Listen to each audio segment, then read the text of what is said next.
Biyya galuudhaaf gaafa yaaddanii jalqaba mi'umti isin hin qabne baay'een isaa hin qabu jettanii yaaddan garuu gaafa biyya galuudhaaf qoqophooftan bakka dhufuu hin beektanii jechuudha. Innaa baay'ee isaatti rakkachaan jira jechuudha. Maal gatee akkan deemu maal dhiisee akkan deemu kaargoo erguu hin barbaadu. Wantoota baay'eetu jira achi kaartooniin kun jira. Kaargoo erguu mootiin hin barbaanne achirraallee hin jira kabatiirraa.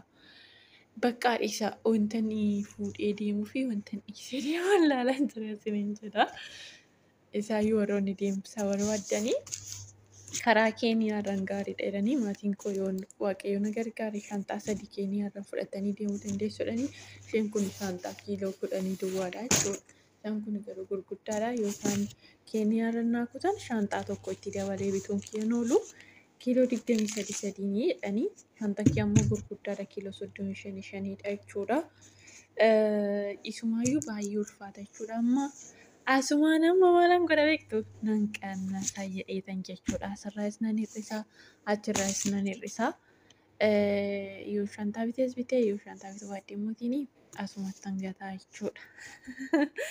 Waan isaa kun baay'inaan caammaa duwwaadha. As keessa kan jiru shantaan tokkichi kuni shantaa sana keessa immoo uffatuma kiyya jechuudha. Beektu ani biyyatti wanta xaaqaa dubartii manaamuna kanananii isaayyuu bitee miti madaamii kootii kan naa bitee jechuudha.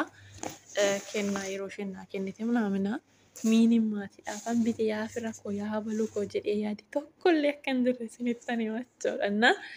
Mi'ammaatiidhaa bitee hin jiru uffata ijoollee duwwaa xiqqoo ishee obbolaawwan ijoollee obboloota kiyyaa manaamuna bitee kanarraa kan kooti jechuudha isiniin jedha. Hundumaafuu yoom deemtaa akka hin jenne hin beeku guyyaa isaa. Waaqayyoon naaf kadhadhaa isiniin jedha ishee. Lalli waaqayyoo dachaa daddabalee isiniif haa baay'atu kabajamtootaa fi hordoftoota jaalalli shoo akkam jirtu nagaa keessanii ani obboleettiin keessan nagaa guutuu irraa afaan qaba. Baga nagaan keessanii qama ta'e jechaa egaa warroonni gara mana jaalalli shoo dhuftanii yuutuubii kana sabiskiraayib gochuudhaan eegalaadha. Akkasumas maatii jaalalli shoo taatanii kan jirtanis laayik gochuudhaan yaada keessan komentii jalatti na barreessaa. Har'a wantoota dubbisirraa waa tokko yaada tokko isiniif qabadhee dhufe. Yaadni kun kutaa tokkoffaaf lammaffaa qaba jechuudha. Anis immoo barreeffama kana baay'uma tokko natti tole jechuudha. Dhumarra isaarratti hin ta'u baay'uma tokko nama gammachiisa. Kanaaf barreeffama kana isiniifan dubbisaa jechuudha. Akkas jedheetti jalqabe jechuudha obboleessi tokko fuudhinaan jettanii kunoo kaa jedha. Kunoo kaa jedhee jalqabe jechuudha. Fuudhinaan jettanii fuudhee waanan isiniif ta'edha. Fuudhee reefun ji'a 2 fixa. Ani hojii fi isan barii sa'aatii 12tti bahu halkan sa'aatii 2tti gala. Isheen garuu ko'uma mana oolti. Ganama akkuma manaa bahuuni karaa feesbuukii nama biraa waliin chaatii haasa'uu jalqabdi. Gara torbee tokko fixeera. Ergaa nama kanaanii wal barte. Namni isheen waliin haasoftu kuni kanuma fuune yookiin siingiliidha. Kan hin fuune yookiin immoo siingiliidha.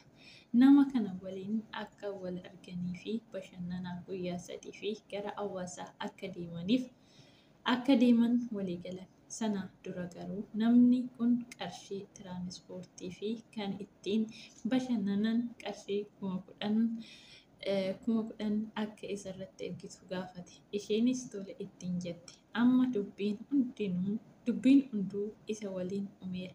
Rakkoon jiru yoo jiraate anaan maal jettee akka bashannana kana dhaqxuu fi maallaqa kana narraa fudhattu mala wayii uumuu qabdi.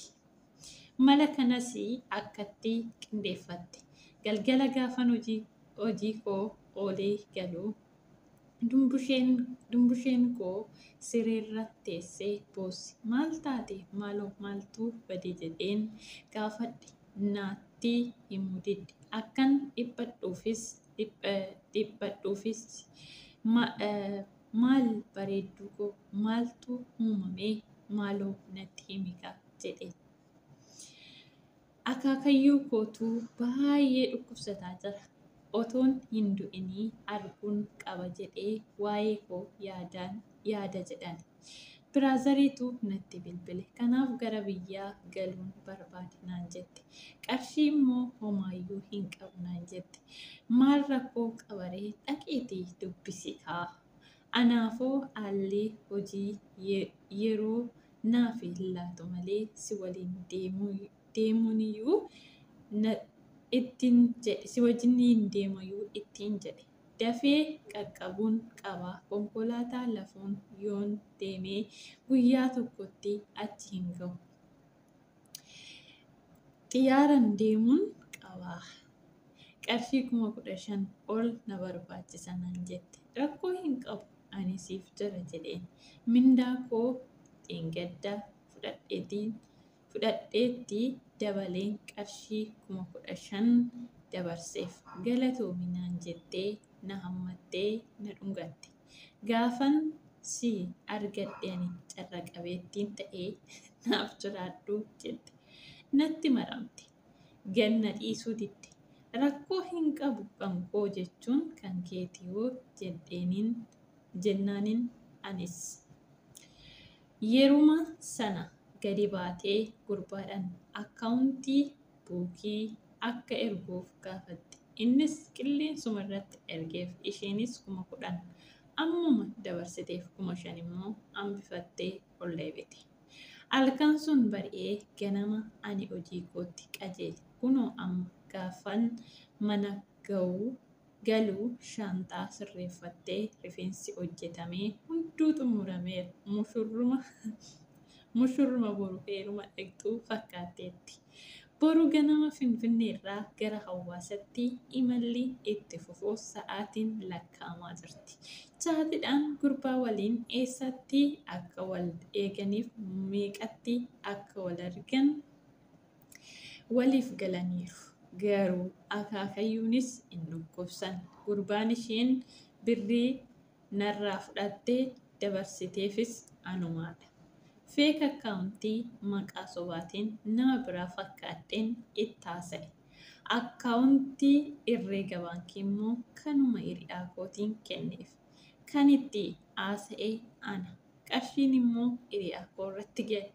Boru ganama bakka beellamaatti anis suufii koo uffadheen shirshir jedhee argamu qophii xumureera. Isheenis qophii ajaa'ibaa gootee qophii xumurteetti. Iddoo beellamaatti boorsaa fudhattee dhuftee gurbaan ana ta'uu gaafa bartu maal akka taatu Rabbii haa beeku. Achitti waraanni addunyaa sadaffaan anaaf ishee gidduutti uumamuunis ooluu hin qabu. Boru ganama maal akka ta'u isinii miti anuu arguudhaaf jarjareera. Wannan irra ga'ee isinan beeksisa.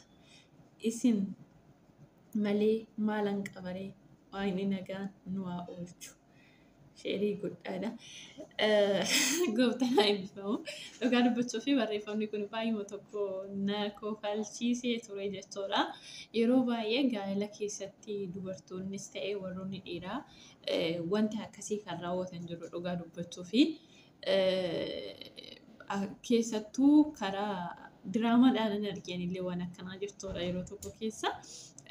Diraamaadhaan ishumti mana teessee ishuma abbaa manaatii fi haati manaa ofiishiitiif garuu dubartiidha jechuudha. Abbaa manaatiin saatichaattiin haasa'aa turte. Wanta akkasii kun immoo innillee ishee irratti beekee ture jechuudha. Dhumarratti wanticha garuu immoo wantoonni akkasii jiru.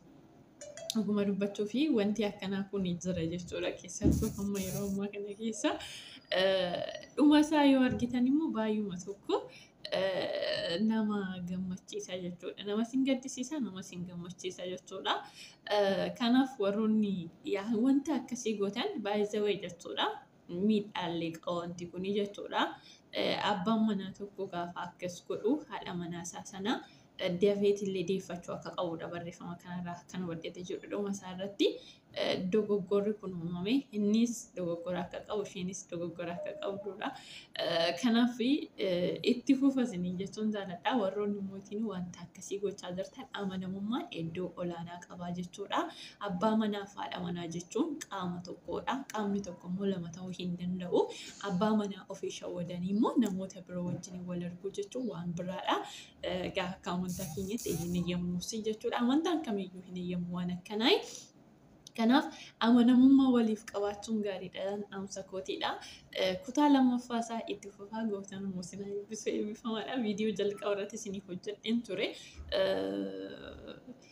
Isin jechuun jaaladhaa eebbifamaa. Lamaan maal inni yoo ta'an achumarraa ilaala.